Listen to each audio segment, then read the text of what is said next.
offer you this lesson from Unity of the Keys Spiritual Center.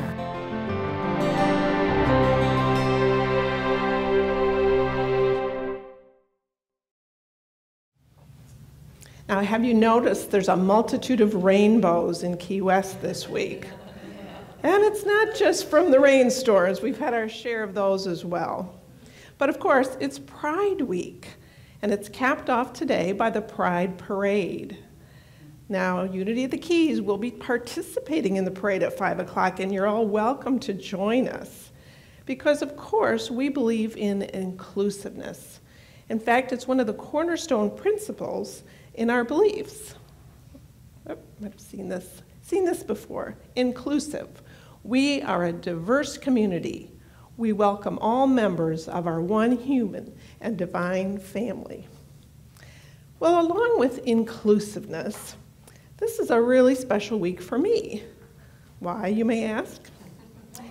Well, it's the vibrant colors that are everywhere. You might have noticed in my introduction that color is kind of a big deal to me. I've studied color, I've used colors throughout my career, I've talked about colors. So this week is a really highlight week to the year for me. Now, when I was studying color, I just assumed I was with all these other people that loved color, and so I thought everybody in the world was into color like I was. Well, that wasn't necessarily the case. As I found out a couple years into my marriage to Keith, most of you know him, we had purchased our first home in northern Michigan, and it needed quite a bit of work. Well, I was excited because I got to be my own best client. As an interior designer, I could pick out colors for the walls and the floors, the furniture, the fabrics, everything. So I was very happy about this, and Keith did most of the remodeling and the installation. I painted walls and put up wallpaper. We made a pretty good team, at least till the end of the project. I was savoring every minute of this house transformation. But Keith, well, he just wanted to get it done. So as he was hammering on the last board of the kitchen wainscoting, he said, "Well, have you picked out the stain for this?" I hadn't. I was still trying to decide. Do I want it the same color as the cabinets? Or maybe I'd rather have another color, something to contrast. Well, eventually, Keith got very annoyed and said, "What does it matter what color it is? Just pick something. I want to get this done." What does it matter? And I turned to him and said, "What does it matter what color it is? Color is my life." Well, and that was the last time Keith ever questioned any of my color choices. We got over that right away. So you see, color's significance is not lost on me. Now, maybe you've never really considered what the significance is of the colors of the rainbow. For most of us, it's just our reward for surviving another storm, right? Well, you're right about that. But if you think about it, there are a lot of interpretations out there about color. Now, in many Christian religions, they've used colors that they've heard about, seen, and put biblical interpretations in them. Now, the Bible does mention the rainbow a few times, but yet the Bible doesn't give any of the colors a significant reason for being there. Let's take a look at some of those. In Genesis, of course, the study of Noah's ark, it says, "I set my rainbow in the cloud, and it shall be a sign of the covenant between me and the earth, and the water shall no more become a flood to destroy all flesh." So, of course, this is talking about the glory and the power of God and the covenant that he's created. The second time a rainbow is mentioned is in Ezekiel. "As the rainbow appears that is in the cloud on the day of the rain, so was the appearance of his brightness all around." And of course, this is referring to the glory of God. And the third and the last mention of a rainbow is in Revelation. Now, this is when John is describing a mighty angel. He said, "Then I saw another strong angel coming down out of heaven, clothed with a cloud, with a rainbow on his head, and his face like the sun, and his feet were pillars of fire." Now, of course, this is describing the power of God. But you see, all of these mentions about rainbows are lovely, not like the meanings that some religions have put on them. For instance, red is often thought of as sinfulness. Remember that book, The Scarlet Letter? It put that image into our mind of sinfulness. And orange is thought to be judgment, yellow, bitterness, and purple is taken to mean that God is going to bring vengeance on the world. I don't really go along with those descriptions at all. I prefer the pure ones out of the Bible. So God created the rainbow, I think, for our enjoyment, to be pure and lovely and for our highest good. But what else have people in history said about colors? Well, the first person to really talk about colors specifically was Aristotle. Now, he came up with a theory that there are 4 colors that coordinate with the 4 elements. Here it shows air is red, water yellow, earth black, and air or fire white. Now, that doesn't really go along with our contemporary meanings of color very well, but for the ancient Greeks, I guess that's what he thought. And it wasn't until artist Leonardo da Vinci came up with his own theory of color. He wrote the Treatise of Painting, and to him, he listed 6 colors with their meanings. White, of course, meant light. Yellow was the earth, green water, blue air, red fire, and black darkness. Now, some of these are still with us today, aren't they? So in order to understand the significance of the rainbow, let's first think about why is it that we even see a rainbow? Well, imagine yourself in grade school science class. Your teacher suspends a crystal clear prism on a delicate thread in front of the window. Everyone looks with rapt attention. Suddenly, as the sunlight comes through the window, the colors of the rainbow appear from the prism. Now, how can that be? How can a clear prism produce colors? Well, that was your first scientific lesson in where colors come from. First, you learned that colors are not always apparent. You can't always see them. And the other lesson, color comes from light. That's a big one. Now, when the light passes through the prism, what you see is called the colors of the spectrum. The white light comes through, and you see a progression of colors. And that's because each color has its own wavelength. So this detailed understanding of color actually came from Isaac Newton back in 1666.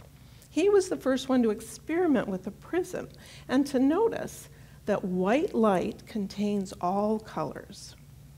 That's why after our rain shower, as the sun shines through those raindrops, that's what produces our rainbow. Now, the way our eyes function is somewhat similar to a projector. You see, our eyes are trained to notice color. And they take in the color, and then they project color onto the screen of our mind. It's kind of an interesting concept, isn't it? So what that tells us is that color is found in light. And that's how we see it. Now, something to consider is, without light, there is no color. Now think about a time when you might have gotten up early, started getting dressed in the dark, then you ended up with a brown sock and a blue sock. Why was that? Because without light, there is no color. Okay, so let's look at our rainbow colors and see what they tell us. Now, of course, the first color is red. Personally, my favorite color. Now, it's at the top of the rainbow because, remember, the wavelengths. Red has the longest wavelength, and purple at the bottom, the shortest one. So, what does that mean? Well, red typically means passion or excitement. Usually if you go into an auditorium or a casino, if you look down at the floor, quite often they use red carpeting because they want to make you excited. They want things to move quickly, and that's what red does for us. Now, is it a coincidence that these same rainbow colors also correspond to the spiritual chakra colors? Now, if you're not familiar with chakras, they are the energy centers in our body, beginning at the tip of our spine, running through our bodies to the crown of our head. So we'll get back to some of these meanings in a minute, but notice that the red at the bottom is called the root chakra. It's the foundation. It's how grounded that we are. And in this graphic, it describes it as I am. It's your foundation.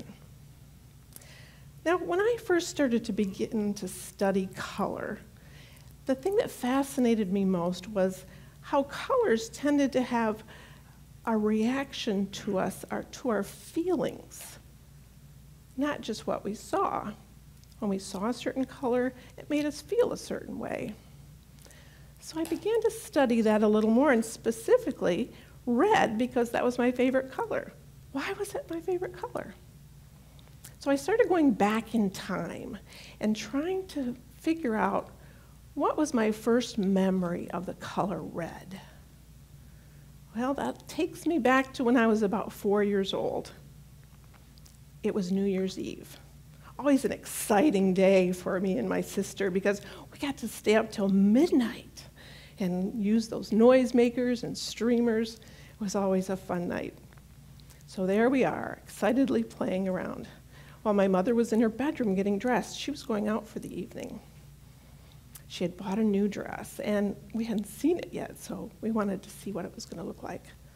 So after what seemed like an endless time, I heard the bedroom door open.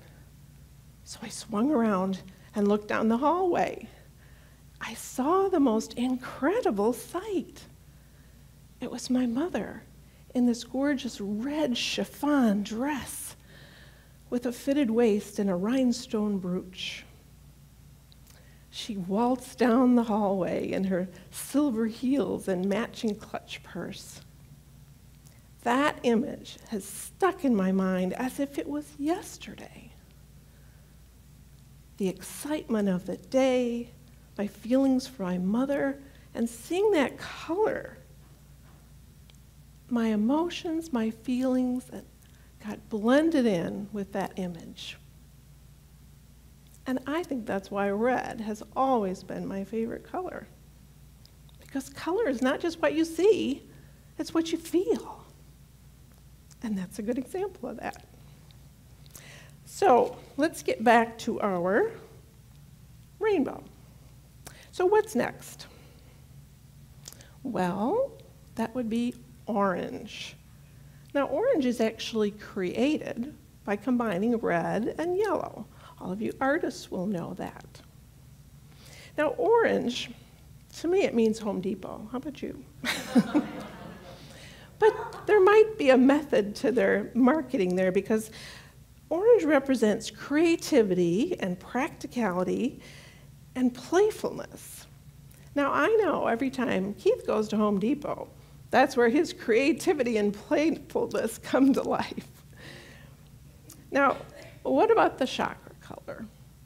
you'll notice that the second from the bottom, the sacral chakra, is orange. And that's all about control. And it's also about being in abundance and well-being. It's close to that grounded color, but it goes a little bit further.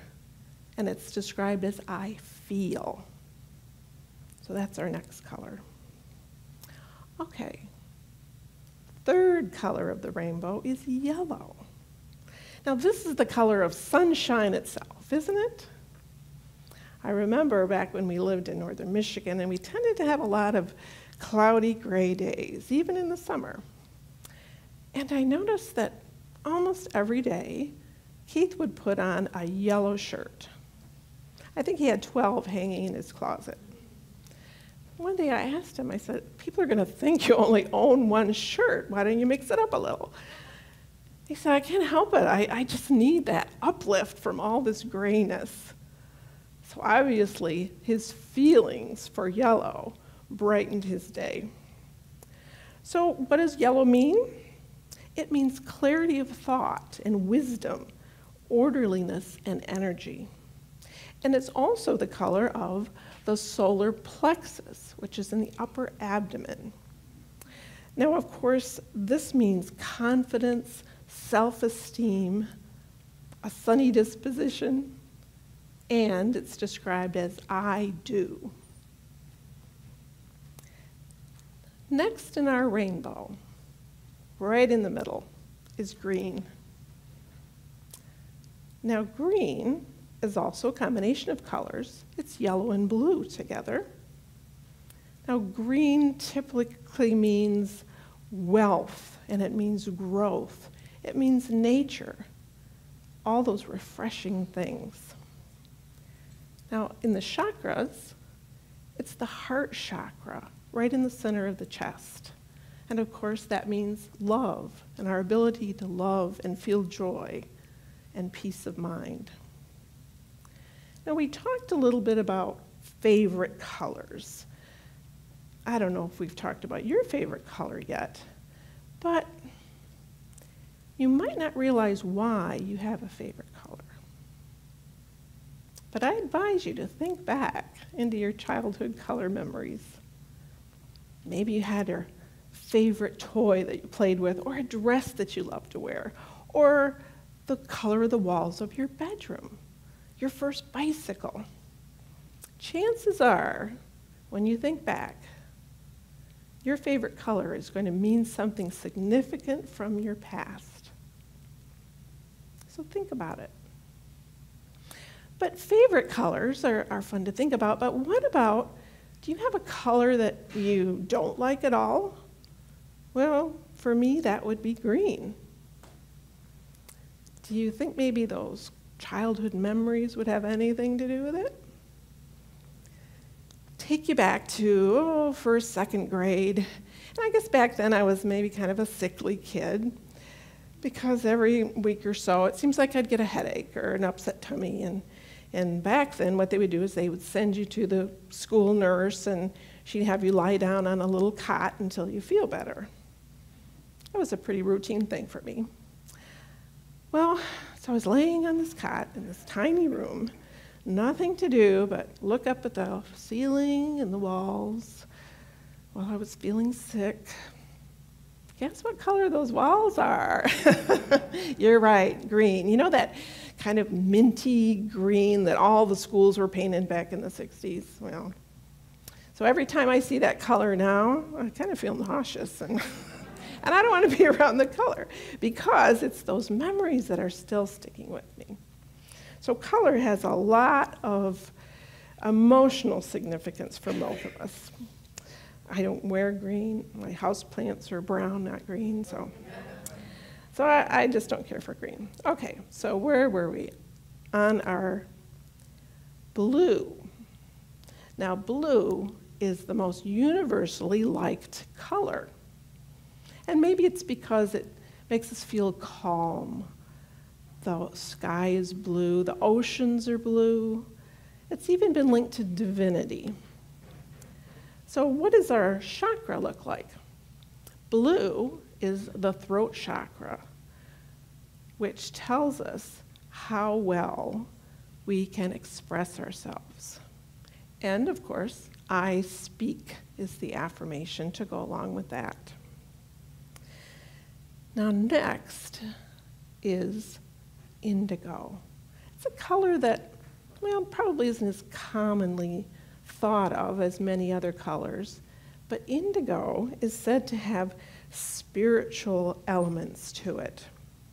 It can ignite your imagination. And of course, on here, it designates the third eye chakra, which is in the middle of your forehead between your eyes. It has to do with our connection to seeing the big picture. And of course, the affirmation is, I see. And then the last color in our rainbow, violet. Now, violet is that color with the shortest wavelength, remember? And that's also a mixture of colors. If you mix red and blue together, you get violet. So that is considered the height of spirituality. There are things, inspiration, artists are inspired normally by this color. And also the chakra at the crown of the head, I know, because it has to do with the spiritual knowing that all is well, and we all know what's for our highest good. So we've seen the colors of the rainbow. We've seen the colors of the chakra. Now, how do these colors correspond with pride? What's going on right now? Well, of course, the rainbow flag originated with Gilbert Baker's design in 1978. Now, some of you were probably here back in 2003 when he created this mammoth rainbow flag that stretched from one end of the island to the other, from the Atlantic Ocean to the Gulf Coast, right, the other end. So what a magnificent sight. And then this year, 2018, it's 40 years. Wow, that's some real staying power, isn't it? But you know what? A rainbow-hued flag was actually flown much earlier than this. This flag from 1925 was the symbol of the International Cooperative Alliance. Now, this was a combination of countries that came together and wanted to determine how they could cooperate with one another. Now, this flag, of course, they said it was for unity in diversity. Sounds very familiar, doesn't it? And it was also for enlightenment and progress. And one of the most significant things is they wanted to include every color from all the flags in the entire world. And that's how they came up with this combination of colors. So their thinking was similar to the pride flag today. But now, we have the flag that you most commonly see today. Now, the original flag did have a couple extra colors in it, but this is the one that mostly is used today. And of course, this represents red for life, orange is healing, yellow, of course, is sunlight, green, nature, blue is harmony, and purple for spirit. Very similar to all of the meanings that we've talked about, isn't it? And luckily, the pride flag is taking on all the positive aspects of color, and not those scary biblical references that we don't want to think about. So the significance of this shouldn't be lost on any of you, whether you're a color fan or not. What does it matter what color it is? Well, color is a symbol. Color is an identity. But mostly, color is a blessing. We are each a divine expression of our individual role and our own unique colors. So just like the rainbow that spans across the sky, a rainbow is not complete without every color in it, right? Just like our world is not complete without every soul that God created. We are all melded together to form this beautiful rainbow that goes across the sky. We are the rainbow. We are one.